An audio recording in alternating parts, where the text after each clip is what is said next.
Obrigada, Ana. Gostaria de agradecer pelo convite. Estou muito feliz de estar aqui com o grupo de vocês para apresentar os resultados do que a gente está fazendo. Esse trabalho é um trabalho que vem sendo realizado há algum tempo já, e ele junta os pesquisadores aqui da UFMT, né, da Universidade Federal do Mato Grosso, e também um laboratório da UNEMAT, da Universidade Estadual do Mato Grosso, além do laboratório do herbário, né, aqui da própria UFMT, que tem colaborado conosco para a gente conseguir afundar tanto, né, as escalas finas das plantas como a gente tem feito.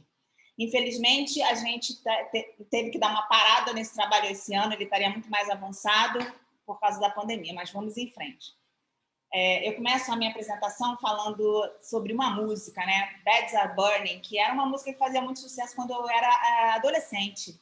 E a letra dessa música de uma banda australiana, Midnight Oil, ela fala que as nossas camas estão em chama, como a sueca Greta Thunberg fala também, né, que nossa casa está em chama. E a gente pode ver, através dessas modelagens da NASA, né, a partir do ano de 1997 e se estendendo até 2020, que as nossas camas estão em chamas mesmo, e a nossa casa está em chama. E nós terminamos 2020 com esse cenário, né? Esse cenário em que nós temos a América Latina, nas suas áreas quase que totalitárias, especialmente o Brasil, sob chamas, e a África, né, as florestas tropicais africanas, da mesma forma. Nós aqui que moramos no Mato Grosso e na parte norte, né, do país, onde está a floresta amazônica, o Cerrado, o Pantanal, os grandes biomas que ainda resistem, sendo fragmentados, mas ainda resistem, tivemos que passar o último semestre vivendo dessa forma, né? Aí a gente tem a foto de Cuiabá, no Mato Grosso, e a foto do Rio Branco, no Acre. Essa foi nossa realidade, uma realidade muito difícil de viver no meio de uma quarentena.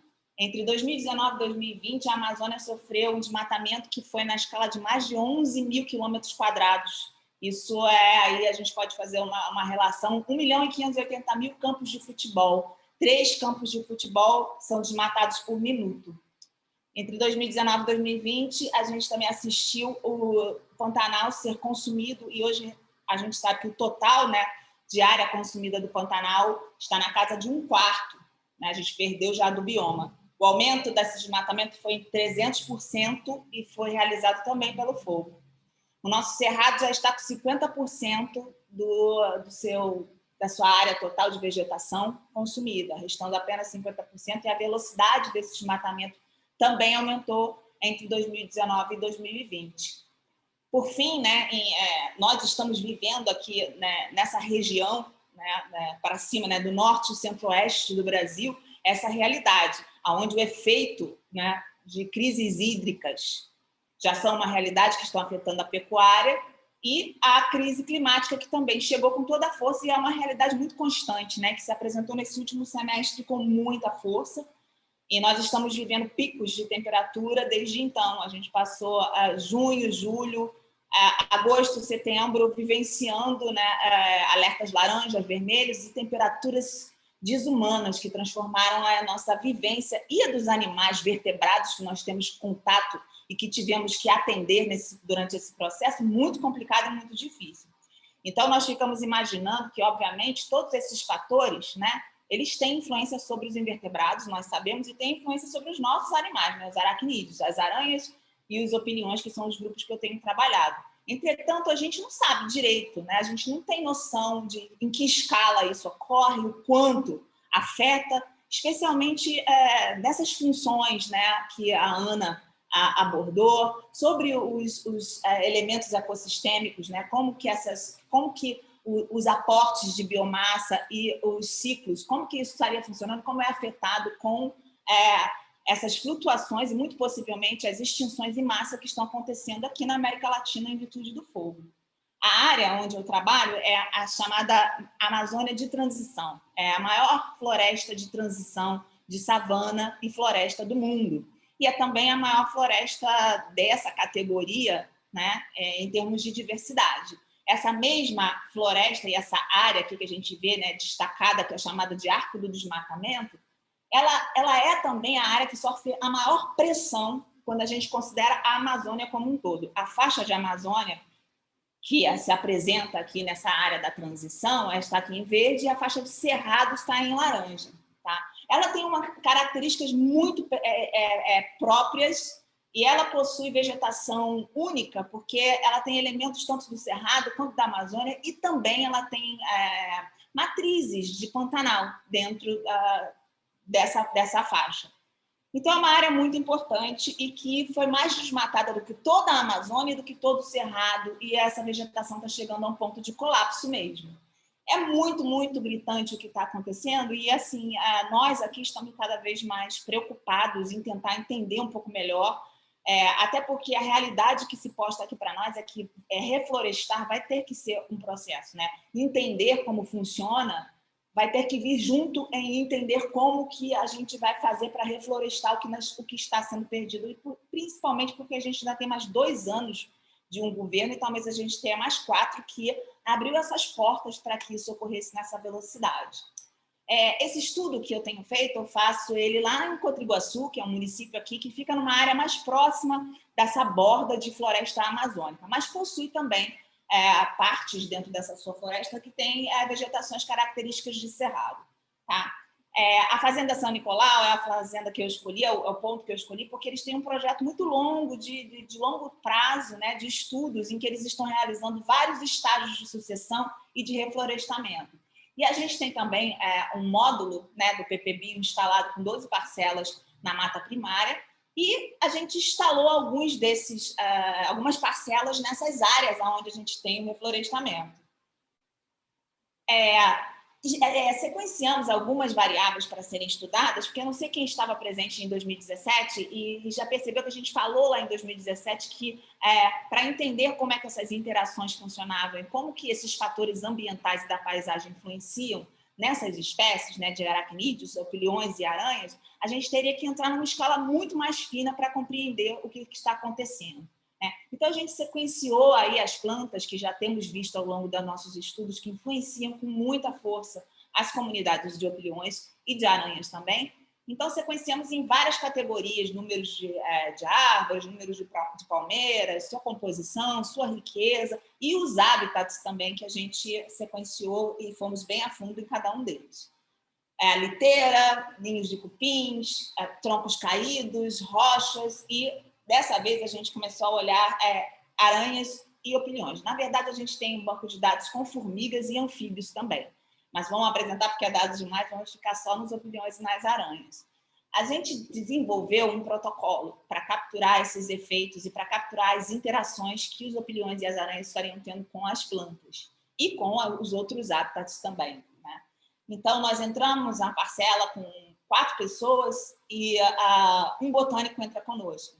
Nós vamos seguindo a linha, né, de 250 metros em cada uma dessas parcelas, coletando os aracnídeos durante 1 hora, e a cada encontro com uma espécie, ela é coletada, anotada, numerada, e o botânico identifica aquela planta, se ela estiver numa planta, para nós. Então, assim a gente tem uma base de dados imensa desses ambientes e da espécie, além de ser uma base de dados muito grande mesmo, com as características funcionais, aí, os tratos que o Pedro e a Ana mostraram aí muito bem, então eu não preciso explicar.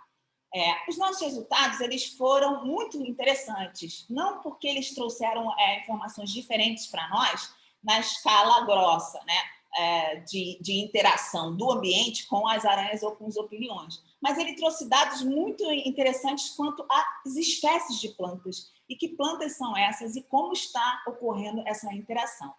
Nós tivemos 540 aranhas coletadas em 16 famílias e 37 espécies, 400 aranhas e 34 espécies estavam na mata plantada, né, na floresta primária, e 80 aranhas e 3 espécies na floresta plantada. 450 opiliões, 6 famílias e 15 espécies, 350 opiliões, 15 espécies na floresta primária e 105 opiliões, 10 espécies na floresta plantada. O mais interessante é que as espécies de plantas seguiram o mesmo padrão, tá, gente? A gente identificamos, né, 174 espécies de plantas que foram identificadas além daquelas espécies, né, e ocorrências onde os opiliões estavam. Nós também levantamos essa comunidade dentro de cada uma das parcelas. e elas estavam distribuídas em 40 famílias.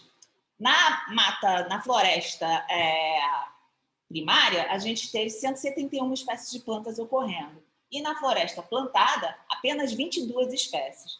O padrão já era um padrão de conhecimento nosso, né? A gente já sabia que as plantas tinham uma influência que acompanhava, os opilhões estariam acompanhando essa distribuição e essa diversidade de plantas. Mas agora a gente viu que as aranhas também acompanham. E ao olhar, né, mais aprofundadamente aí, cada um desses hábitats, a gente percebeu que as palmeiras, que são as campeões, né, que elas são o habitat onde temos um conjunto maior de espécies, e que é seguido das palmeiras, né, das árvores e dos troncos caídos, que também, junto ali com as palmeiras, está ainda, a curva ainda não estabilizou. Temos estabilização da curva aqui nas espécies de árvores, que é um fator que influencia bastante na distribuição dos opilhões e das aranhas. Os nossos modelos, eles demonstraram claramente, né, que as variáveis que já são de conhecimento nosso, né, como a riqueza de palmeira, riqueza de árvore e riqueza de serrapilheira, elas influenciam com muita força, né, 0,001, né, as abundâncias e as composições das comunidades de opilhões. Entretanto, a riqueza ela segue não afetada, que é um padrão consistente, especialmente quando a gente está estudando os opilhões numa escala menor, né, numa escala pequena e numa mesoescala dentro da Amazônia. A gente geralmente só consegue pegar algum efeito aqui na riqueza de opilhões quando a gente olha numa escala muito grande, ampla, que foi como eu fiz durante o meu doutorado. O mais interessante aqui é que essas variáveis, né, a riqueza de palmeira, a riqueza de árvores e a profundidade da serrapilheira, elas estavam correlacionadas com outras variáveis que também falam das abundâncias, da composição, né, e de palmeiras e de árvores também. Então, por isso a gente usou essas três como as preditoras principais, porque elas acabam tendo um efeito maior sobre a comunidade de opilhões. Quando a gente olhou, né, a gente começa a descer nesse refinamento aí da distribuição dos opilhões por habitat, a gente começa a ver que, além deles estarem distribuídos em duas comunidades completamente distintas, que respondem à floresta plantada e à floresta primária, a gente vai percebendo que existe uma estruturação e que essa estruturação responde a cada um desses hábitats. Sendo que árvores e palmeiras têm uma força bastante grande mesmo, nesse sentido ainda de categorização fina, na influência mesmo dessa distribuição dessas espécies. Poderia ser coincidência, mas quando a gente olha, especialmente o resultado aqui desse gagrelíneo, né, que é uma espécie que é muito comum, é de uma família que é muito comum, e a gente percebe que em todas as parcelas as abundâncias são muito altas e que eles são constantes, desaparecem ali quando a gente entra na floresta plantada. A floresta plantada fica a 500 metros da floresta primária, ou seja, é muito perto, e a gente consegue ver à noite esses animais transitando ali entre esses hábitats. Então, essas outras espécies almóxicas são espécies muito pequenas que poderiam não estar sendo detectadas aqui na floresta plantada por artefato de coleta. Quando a gente voltasse para essas coletas, a gente encontraria esses animais nesses locais. Seguindo aí nesse refinamento, já que a gente fez um banco de dados tão grande, nós conseguimos olhar como que estaria a distribuição desses opilhões nas famílias de plantas, né? E foi algo que isso foi bem surpreendente para nós, porque a gente imaginava que seria algo forte, mas não que estaria estruturado de forma tão forte assim, né?